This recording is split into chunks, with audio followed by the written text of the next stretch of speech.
Ok, j'espère que ça enregistre. Ok, mercredi, non, jeudi aujourd'hui. Chavtet Shvat, Erev Rosh Chodesh Adar.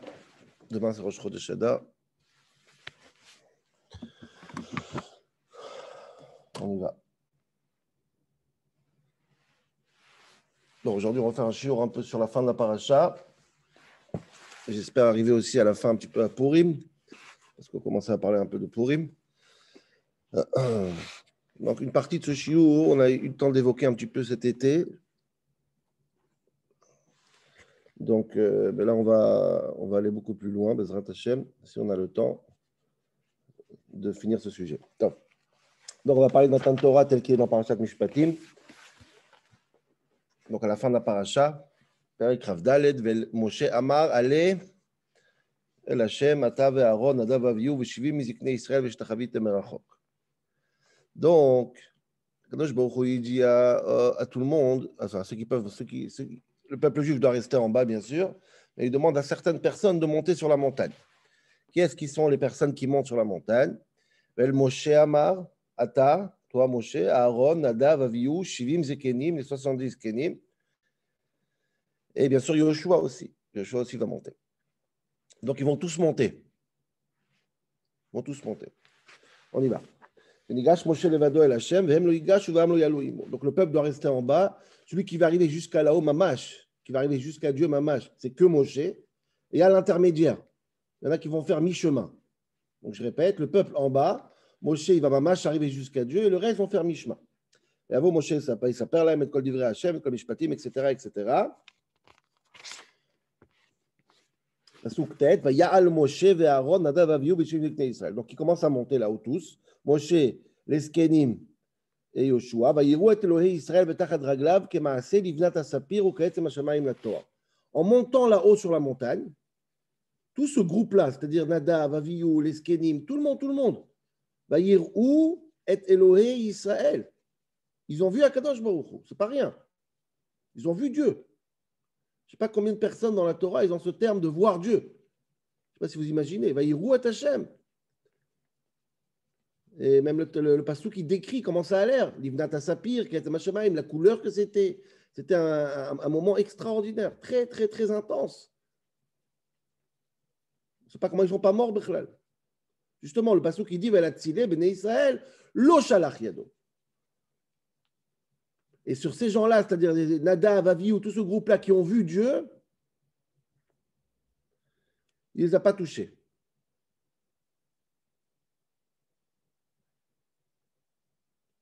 Ils sont restés vivants, par miracle. Et ils ont vu Dieu. Dieu ne les a pas fait du mal. Et ils ont mangé et ils ont bu. Ils ont fait une séouda là-haut, donc on va parler un peu de cette séouda. Ils ont fait un repas. Pendant que Dieu se dévoile à eux, ils font un repas. C'est quelque chose qui est très, très, très étonnant. Rashi ramène ici, je pense, le Midrash, quelque chose qu'on leur reproche. Et ils devaient mourir pour ça. Et je vous fais remarquer Stam, entre parenthèses. Ça m'a tilté hier soir. Qui est-ce qui est mort parce qu'il a marqué Vayochlou, Vaishtou, il a mangé, il a bu. Qu'est-ce qui est mort parce qu'il a mangé ou il a bu dans un endroit où on n'a pas le droit de manger ou boire? Qu'est-ce qui est mort dans l'histoire? Les mêmes. Nadav Avihu, les enfants de Aaron, il y a marqué, ils sont rentrés dans le Mishkan, dans le Mikdash, ils ont bu, ils étaient ch'touillés yaïn, ils étaient sous, ils ont bu, ils n'avaient pas le droit de boire, et ils sont morts. Donc c'est des récidivistes, c'est des gens qui mangent et qui boivent dans le Mikdash. C'est nifla. Ch'touillé yaïn, vayochlou, vaishtou, la même erreur. Mais là, Dieu, il n'a rien dit. Là, vous pouvez boire, vous pouvez manger, mais un jour, ça tombera sur vos têtes, ça sera chez la Nadav Avihu, en tout cas, ça sera la prochaine fois qu'ils vont faire la même erreur. La même. Très, très intéressant, cette histoire d'un repas en plein milieu. Donc ça, c'est le premier groupe. Nadav, Avihu, les Skenim, ils sont sur la montagne, et ils boivent et ils mangent. Ok? Et Hachem, il dit à Moshe, bon, maintenant, ce groupe-là qui rentre chez eux, il n'y a pas de problème. Ils n'ont rien à faire ici, après, il va dire, parce qu'ils vont s'occuper du peuple juif. Continue-toi à monter. Laisse-les en bas, eux. Laisse-les en mi-montagne. Monte. Qui est monté? Comme Moshe Yoshua Mesharto. Donc, tout le groupe, il reste en bas, enfin, mi-montagne. ceux qui montent jusqu'à là-haut, c'est Moshe et Yoshua. Il reste deux. Comme Moshe et Yoshua, Moshe, Elohim. Mais en fin de compte, dès qu'on arrive là-haut, Mamash, Yoshua, il reste là-haut et Moshe, il monte chez Dieu, Mamash, Elohim. Okay? Donc, ça, c'est un peu ce qu'on a déjà fait remarquer cette idée-là, mais on va aller beaucoup plus loin sur cette histoire. Autrement dit, il y a trois groupes. Trois groupes. Premier groupe, c'est Nadav, Avihu, les Skenim. Eux, ils sont à mi-chemin. Et ils font un repas quand ils arrivent là-haut, quand ils arrivent là-bas. Et ils voient Dieu Mamash. Ça, c'est le premier groupe. Le deuxième groupe, c'est Yoshua. Lui, il est là, il attend Moshe Rabbeinu à peu près vers le haut de la montagne. Et le troisième, c'est Moshe Rabbeinu, que lui, il arrive jusqu'à là-haut Mamash. Il va chez Dieu qui pshuto. Donc ça, c'est les trois groupes que je voudrais parler aujourd'hui et rentrer vraiment dans la profondeur en une demi-heure parce qu'on a un peu plus de temps qu'en été et rentrer Mamash d'enseigner avec un magnifique maral de Prague. Et si on attend avec un Rav Kook à la fin pour finir la touche de Purim, parce que c'est magnifique. OK? Donc le premier groupe, je répète, c'est Nadav Avihu. Eux, ils mangent et ils boivent et ils meurent. Maintenant, je vous fais une parenthèse par rapport au Rav Kook. Pourquoi ils sont morts Nadav Avihu? Pourquoi ces gens-là, ils ont mangé? C'est une chutzpah. Tu vois Dieu, tu ne peux pas manger. C'est vrai que c'est bizarre de manger quand tu vois Dieu. Parce qu'on ne mange pas quand on voit Dieu. Demande au Rav Kook, quelque part, Purim, qu'on va faire Bezrat Hashem, là-bas, il y a écrit que Alken, après toute cette histoire, le miracle, Kavu Yemem Ishte Vesimcha. On fait un repas Purim. Et pas seulement un repas, on fait Chayav Inish Lebesoumé, il se saoulait, on a le droit de se saouler. Et la question, elle est-ce que ce n'est pas une erreur? Tu vois bien que la première fois que tu étais ch'touillé, il y a des gens qui ont mangé suite à un S, quand ils ont vu Dieu, ça s'est mal passé. Pourquoi Purim on peut boire? Pourquoi Purim on peut manger et la Megillah, elle en félicite? Quelle différence? Pourquoi Purim tout d'un coup c'est moutard? C'est un grand miracle Purim, on finit ça avec une boisson. Ça ne peut pas tourner au vinaigre comme l'histoire de Nadav Avihu et les Skenim. Quelle différence entre les deux? Bezrat Hashem, à la fin du shiur, on arrivera à la réponse du Rav Kook sur cette histoire parce que c'est vraiment la couronne pour conclure tout ce shiur. Donc, quoi qu'il en soit, on voit qu'il y a trois groupes. Et la différence des trois groupes, si on remarque, et là j'avance, c'est que le premier groupe, il a mangé mamash sur la montagne. Ça, c'est très, très grave, entre guillemets, a priori. Malgré que dans le pshat, ce n'est pas un problème. Ils ont mangé les corbanotes. Rappelez-vous qu'on a le dernier jour, ils ont fait des corbanotes juste avant Matan Torah. Donc, ils ont mangé, c'est normal, les corbanotes. Mais en tout cas, c'était leur attitude. Le deuxième groupe, c'est Yoshua. Yoshua, tout seul, il est là-haut, il ne mange pas. Mais la Gemara, elle dit, Lechem Abirim, Yoshua, il a mangé. Qu'est-ce qu'il a fait pendant les 40 jours quand Dieu était là-haut? Il a mangé. Il a mangé quoi? Il a mangé de la manne. C'est un manger plus spirituel, mais il a mangé aussi.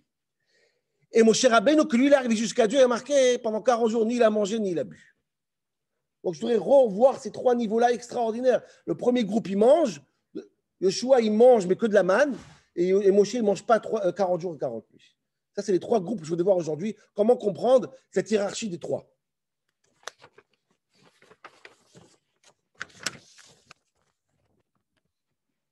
Ça, c'est la question qu'on va essayer de comprendre aujourd'hui en profondeur. Maintenant, hier, quand j'ai préparé ce shiur, je me suis dit, si j'aurais eu quelques heures de plus, je me suis rendu compte que ces trois niveaux-là, ils sont dans toute la Torah entière, dans tout, partout, ça ne se finit jamais. Ça revient partout, dans n'importe quel sujet que je touche, je retrouve ces trois sujets et je vais voir avec vous cette idée-là. On sait que dans le peuple juif, il y avait 3 Beth Amikdash. 3 temples, il y avait. Premier temple, Baït Birishon, Baït Sheni, le troisième Bezrat Hashem qui viendra, le Karov Mamash. Et on sait que le deuxième temple, le passage qui dit, Gadol Kvod Habayit Acharon, le deuxième temple était beaucoup plus important que le premier temple. D'abord dans la grandeur, en plus dans le temps qu'il a duré, mais surtout dans le symbole. Le deuxième temple est beaucoup plus important que le premier. Et le troisième, il sera éternel. Il est encore beaucoup, beaucoup plus grand. Mais si on réfléchit à Botaï, on a un problème. Comment c'est possible que le deuxième est plus grand que le premier et le troisième est plus grand que le deuxième? Réfléchissons, Mamash, Pachout. Dans le premier temple, Shlomo HaMelech, c'était un temple parfait, spirituellement comme matériellement. Il y avait tout, les corbanotes, il y avait le feu, les miracles, il y avait le Urim Vetumim qu'on a parlé du Rav Soloveitchik. En chaque question, il y avait Ruach HaKodesh, il y avait le feu qui descendait prendre le korban. C'était un Beth Amikdash incroyable. Le deuxième Beth Amikdash, il manquait presque tout. Le feu ne descendait pas, il n'y avait pas de prophétie, il n'y avait pas de Ruach HaKodesh, Urim Vetumim ne marchait pas. Il n'y avait pas de miracle, il n'y avait rien. Il y avait juste les corbanotes, comme un abattoir pratiquement. Il n'y avait pas de miracle du tout. Comment tu peux dire que le deuxième temple était mieux que le premier? Maintenant, le troisième temple, c'est encore pire. Il y a marqué mitzvot, korbanot, betelot, latid lavo. Il n'y a plus de korbanot, latid lavo. Il y a plus de, dans le troisième temple, il n'y aura même pas des corbanotes. À part un korban toda. On va voir tout de suite, avec le Maral de Prague. Mais sinon, le troisième temple, même les sacrifices, il n'y a pas. Et le troisième est plus grand que le deuxième, qui est plus grand que le premier. Au contraire, chez nous, normalement, plus c'est vieux, plus c'est important. D'abord, Torah chez Birtav, après Torah chez BLP, après les Rishonim, plus ça avance, plus il y a Yeridat à Dorot, on descend. Et c'est ce qui s'est passé. Le premier temple était extraordinaire et ça a descendu après. Pourquoi le pasteur qui dit que le deuxième est plus que le premier? Et nous, on pense que le troisième est plus grand que le deuxième et le premier ensemble. Tout montre le contraire. Le Rambam sur le deuxième temple, il était vide pratiquement. Il n'y avait pas de Kaporet, Krovim, Esh, Shrina, il n'y avait rien. Et il est Yoter, il est plus grand. Incroyable.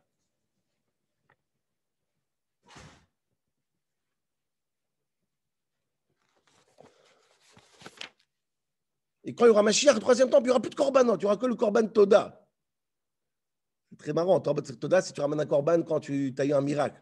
Quand tu as failli mourir, tu n'es pas mort. Stam, quand il y aura Mashiach, tu ne vas pas faillir mourir parce que personne ne meurt quand il y a Mashiach. Stam, qu'est-ce qu'il fait là, le korban Toda? On voudrait comprendre avec vous cette histoire. Les trois temples. Donc là aussi, il y a trois niveaux très bizarres. Et je continue avec vous encore une Gemara incroyable que tout le monde connaît, c'est dans Ta'anit, la fameuse Gemara de Toubéav, de 15 Av. On l'a vu cette Gemara en été largement. On sait qu'il y a trois groupes de femmes qui sortaient danser Toubéav et Yom Kippour pour essayer de séduire les garçons. Trois groupes. Premier groupe, c'est les femmes belles. Qu'est-ce qu'elles disaient? Elles disaient aux garçons, regardez-moi, nous sommes les plus belles filles. Le deuxième groupe disait quoi? Non, c'est important, c'est les enfants, la famille, le yichus, on a une bonne famille, mariez-vous avec nous. Et les filles, la Gemara dit qu'elles étaient laides, elles n'avaient aucune qualité. Qu'est-ce qu'elles disaient? C'est où mikrachem les shem shamaim, mariez-vous avec nous les shem shamaim, sans intérêt, ou bilvad, à condition que vous nous couvrez de diamants. Donc pas seulement qu'elles n'avaient aucune qualité, elles disaient aux hommes, mariez-vous avec nous sans raison et couvrez-nous de diamants. Donc, on pose chaque année la question, c'est très bizarre comme situation. Déjà, tu n'as aucune qualité, tu demandes des diamants en plus. Quels sont ces trois niveaux? Et je fais exprès, Rabotai, de vous faire ces parallèles chaque fois, vous allez voir, c'est incroyable. Les trois niveaux de la paracha, les Skenim qui mangent, Yeshua qui mange le pain de la manne et Moshe qui ne mange pas. Premier Beth Amikdash, deuxième Beth Amikdash, troisième Beth Amikdash. Et les filles qui veulent la beauté, les filles qui demandent la famille, et les filles qui demandent sans raison, c'est Krechem et Shem Shamaim.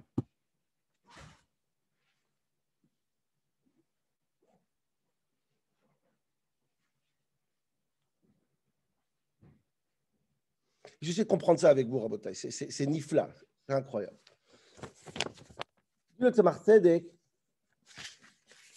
Et comme je vous dis hier, plus je cherche, plus c'est encore. Il y a trois niveaux que le peuple juif est appelé d'Echagab.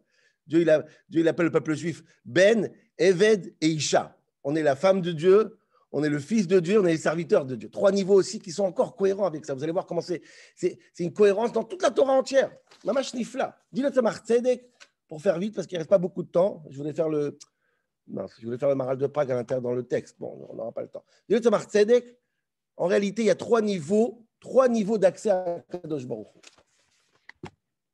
Trois niveaux d'aimer à Kadosh Baruch Hu. Trois niveaux dans la émouna de Dieu.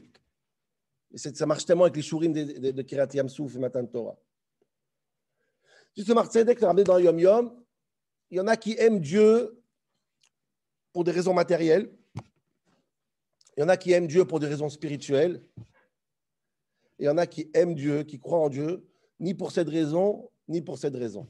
Comme il dit le Tzemach Tzedek, il disait le demandement à Zaken. Il y en a qui veulent Dieu parce qu'il faut servir Dieu, sans raison. Pas chou sans raison. Être Eved Hashem, mamash, un Eved, un serviteur mamash.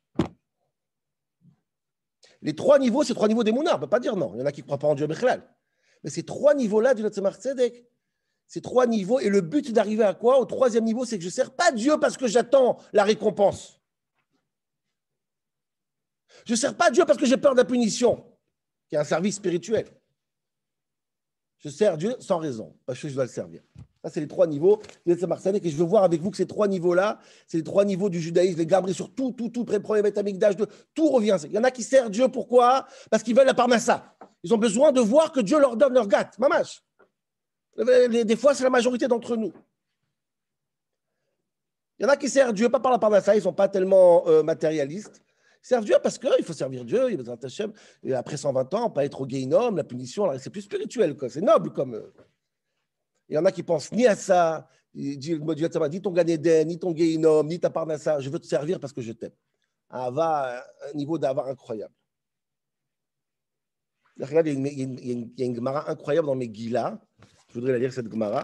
Masechet Megillah. La Gemara, elle dit là-bas que quand Achashverosh, il a pris sa bague et il l'a mis dans les doigts de Haman, l'effet de la tchouva que ça a fait au peuple juif est plus grand que tous les 48 prophètes qu'il y a eu dans le peuple juif.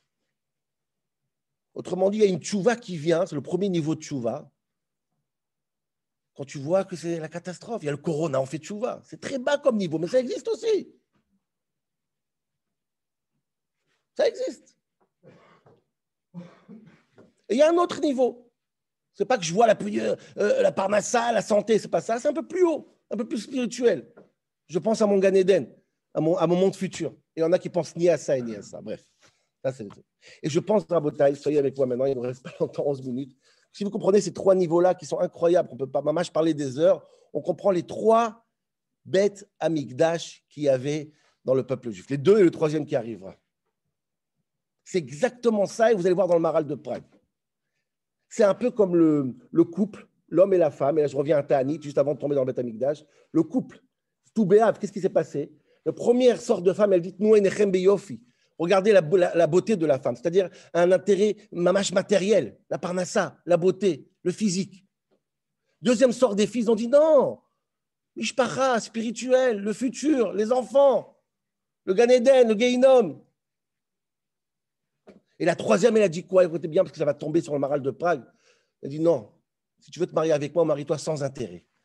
Pas seulement que tu te maries sans intérêt, la seule question que tu dois te poser tous les jours, c'est comment tu peux me couvrir de diamants. Korban Toda, vous savez c'est quoi Korban Toda? Ça veut dire que je sers Dieu, j'attends rien en retour, et je passe ma journée à le couvrir de diamants, de faire tout pour lui. C'est trois niveaux incroyables. Et ça, c'est exactement les trois Beth Amikdashot. Le premier Beth Amikdash, il y avait tout, les miracles spirituels, le matériel, Shlomo HaMelech, il y avait la richesse, il y avait tout. Tout il y avait. Le Beth Amikdash parfait. Le deuxième Beth Amikdash, il a enlevé les miracles. Il restait quoi? Juste les corbanotes. Ça veut dire qu'on venait servir Dieu, pas pour les miracles, pour voir le feu descendre, et Urim Vetumim, et les miracles, les feux d'artifice. Non, il n'y a plus de tout ça. On vient pour servir Dieu, pour trouver une capara pour l'âme. C'est un intérêt, mais un intérêt spirituel. Corbanotes. Et le troisième Beth Amikdash, même les corbanotes, il n'y a plus. Corbanotes, Betelim, les Atid Lavo. Même les corbanotes, il n'y a plus. Le seul korban qu'il y a, c'est quoi? C'est korban Toda. Et là, il faut qu'on lise le Maral de Prague. Je dois attendre de finir. Je suis obligé de faire le Maral de Prague à l'intérieur. Ce n'est pas possible autrement. Désolé, ça prend un peu de temps, mais je n'ai pas le choix. Juste un petit morceau du Maral de Prague. Dis le Maral de Prague. Pourquoi le troisième Beth Amikdash n'aura plus de corbanotes, seulement le korban Toda? Dis le Maral de Prague comme ça. La Gemara, elle dit, écoutez bien, c'est Nifla. Dommage, je n'ai pas plus de temps. La Gemara dit celui qui aime sa mère, Khatan Vekala, celui qui rend joyeux un Khatan et une Kala, c'est comme si il a fait Korban Toda. C'est quoi ce Korban Toda? Ça revient à tout béav en plus. Il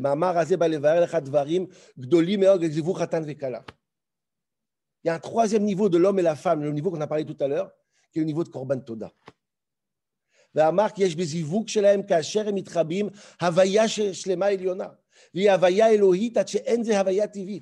Ce qui colle l'homme et la femme, le couple, c'est miraculeux. Il n'y a rien de logique dans un couple. C'est impossible qu'un couple tient logiquement. Ce n'est pas naturel, le couple. C'est surnaturel, c'est spirituel, c'est divin.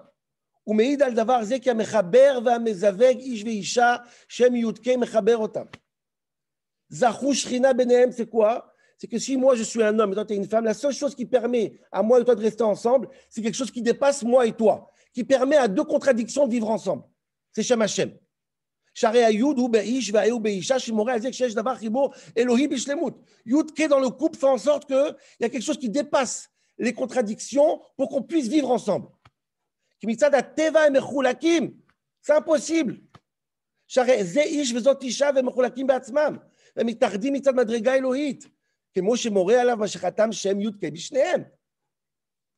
Donc, c'est-à-dire que le couple, c'est quoi? C'est le symbole de quelque chose qui est surnaturel, complètement, qui dépasse l'entendement.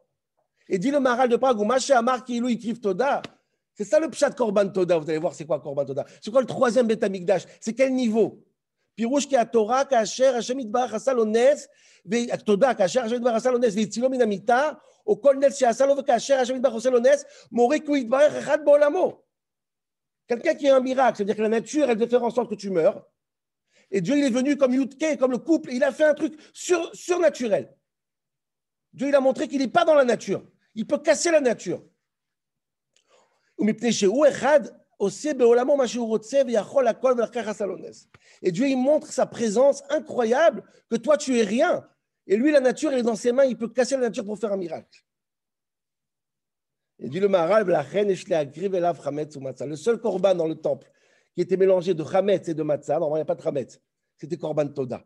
Pour montrer que c'est quoi chametz ou matzah, c'est contradictoire. Qu'est-ce qui fait que les contradictions peuvent vivre ensemble? C'est le miracle. C'est quand Dieu il se mêle dans la nature et il montre que Hashem Elokeinu Hashem Echad. Le troisième Beth Amikdash, c'est quoi? Écoutez bien ce que je veux dire. C'est Korban Toda sans miracle. On sera à une époque où on fera Korban Toda tous les jours. C'est quoi Korban Toda? C'est Korban Nedava. Un homme, il vient, il donne à Kadosh Baruch Hu un miracle, un Korban, comme ça. Comme la femme, qu'elle dit à son mari, donne-moi des diamants. Pourquoi? Parce que je dis toute la journée, Hashem Elokeinu, Hashem Echad. Tu es miraculeux. C'est un monde où la nature, quand Mashiach va venir, c'est un troisième Beth Amikdash, où Kadosh Baruch Hu va montrer qu'il est énorme, qu'il est plus dépendant dans la nature. C'est quelque chose qui est extraordinaire. Et nous, on va toute la journée donner Korban Toda. C'est pas comme les premiers Beth Amikdash qu'on cherchait à se rendre, se pardonner, à droite. Là, c'est rien. On va tout le temps, journée, dire Mizmor, Shir, Toda Hashem Akadosh Baruch. Merci, Kadosh Baruch, tu es le plus grand, tu es le plus fort, et je te sers.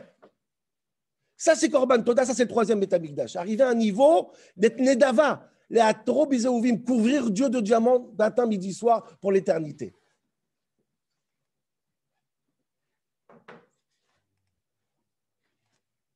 Et ça explique, Rabotai, ces trois niveaux-là incroyables. Explique les trois niveaux qu'on a dit au début de la paracha. C'est ces trois niveaux-là. C'est quoi les trois niveaux? Le premier niveau, c'est qui? C'est Nadava, Vio et les Skenim, qu'eux, ils mangent un repas. C'est le premier niveau des Mouna. Eux, ils servent Dieu pourquoi? Pour avoir le premier Beth Amikdash, pour avoir un Korban, pour avoir la Parnassa, on venait au Beth Amikdash, Urim Vetumim, il y avait Ruach HaKodesh, il y avait un Kohen Gadol qui gâtait tout. C'est un col de Seder. Vient un deuxième niveau, c'est Yoshua. C'est le deuxième Beth Amikdash. Il n'y avait que les corbanotes. Yoshua, il ne mangeait pas du vrai manger. Il venait que du manger lechem abirim, du manger de la manne, c'est du manger spirituel. Il cherchait le spirituel, Yoshua. Il y a un niveau, le troisième niveau qui est incroyable, c'est Moshe Rabbeinu. 40 jours, il n'a ni mangé ni bu. Il est arrivé à un niveau de Korban Toda. Il est arrivé à un niveau de complètement s'annuler à Kadosh Baruch Hu et couvrir Dieu de diamants toute la journée et pas attendre en retour ni un intérêt spirituel ni un intérêt matériel. Ça, c'est le troisième Beth Amikdash. Ça, c'est Moshe Rabbeinu. Ça, c'est le troisième niveau de couple dans tout Béhav.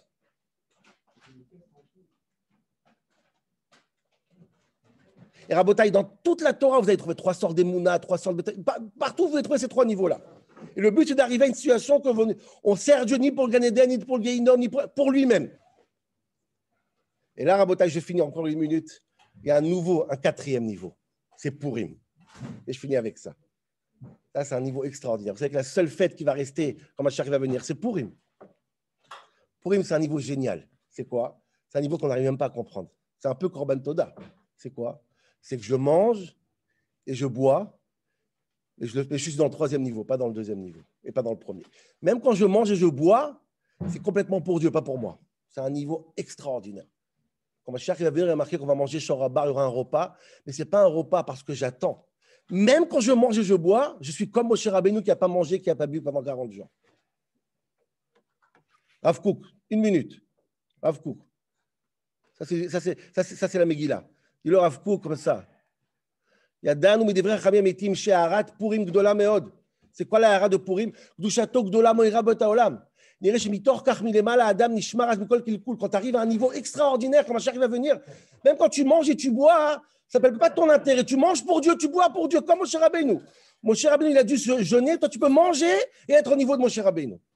Quand tu as souk besimchat Purim, ben tzarich kol kach liot al shmishmarto. Tu n'as pas besoin de garder. Vous savez qu'il y a une halakha, que normalement, il y avait des policiers qui tournaient dans les rues de Jérusalem pour voir si les gens ils boivent et ils se saoulent. Purim, il n'y avait pas ces policiers.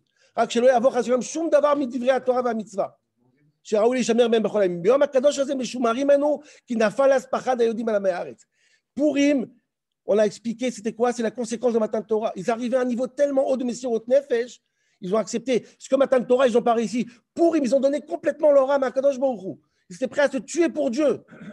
Et là, le repas, il devient un repas. Même quand tu manges vraiment, c'est un repas spirituel. C'est ça le repas de Purim. Rabbi Meir mitiadim ine haran im sheret biyom hakadosh hazeh im mamash kedushat haguf haisraeli. Même le corps, on arrive à un niveau que même le corps, il est kadosh. Qui mouve et qui boit ta Torah beratzon. Pas comme Matan Torah, c'était par force. Là, c'était beratzon. וזה האונס לא הרגים בגופים, כי הנפשות נהנות מאור העליון, אבל הגופים לא התקבלו לגמרי. Quand ils ont reçu la Torah, Matan Torah, les corps étaient encore, c'était אונס, לגמרא, elle dit. על כן היה כבד עליהם עול התורה, אמנם כאשר שחה לעפר נפשם והמנרה רצה לשלוט בגופם, וכאשר היה השם להם לישוע, נפדה גופם מהכוחות הרעים, ולא ימצא בהם רצון כי אם בלב אחד הגנים שבהם, על כן ביום זה לעד הצללים ינוסו. C'est pour ça que ce jour-là de Purim, on arrive à un niveau tellement haut qu'il faut manger, il faut boire, et tu es au niveau de Maïm lo hashata et Ochel lo achal. C'est un niveau extraordinaire, et c'est Korban Toda. Derech Hagav, Korban Toda, le propriétaire, il mange quelque chose. On arrivera à un niveau de Mashiach incroyable, qui aura un repas, mais on sera à un niveau extraordinaire. C'est même quand tu manges, tu sers Dieu. Ce n'est pas un intérêt ni matériel et ni spirituel. C'est le 4e niveau, c'est le niveau du 3e Beth Amikdash, le niveau de Moshe Rabbeinu, mais dans l'esprit de Purim. On mange, on boit, on se saoule, mais c'est complètement la Hachem. Pourquoi? Parce que le corps a été certifié. Pourquoi? Parce qu'on a reçu la Torah avec Messirot Nefesh. Voilà, Rabotai. J'espère que ça n'a pas été trop vite. On a dit beaucoup de choses aujourd'hui. Mais... Ah, c'est excellent. C'est excellent. Par contre, on n'a pas eu les textes que vous avez partagés. Je ne sais pas si c'est... Oui, on n'avait pas les textes. Ouais. J'envoie par WhatsApp alors. Hazak. Hazak ou Baruch.